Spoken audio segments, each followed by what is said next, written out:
Okay, isang bagong update sa mga nag-FB Live. So, starting today, February 19, 2025, yung ating mga videos, hindi ko lang alam kung kasama yung Reels, but yung live videos daw, after 30 days, yun itatanggalin na sa Meta servers or hindi na natin makikita yon sa ating mga Facebook account. Buburahin na yon, no? Pwede daw i-delay yung deletion by 6 months, pero hanggang 6 months lang. After 6 months tatanggalin na nila.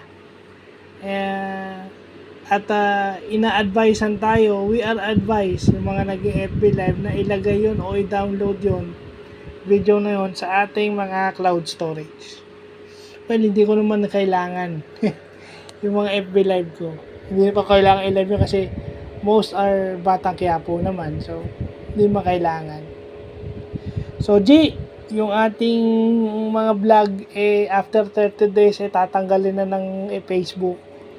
So, sana may makakita at may makapansin nun bago pa mawala. No, maganda rin kasi masyado na rin crowded yung Meta eh.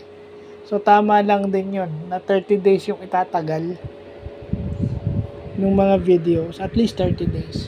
Enough na siguro yun for views. Sa dami pa naman ng may Facebook.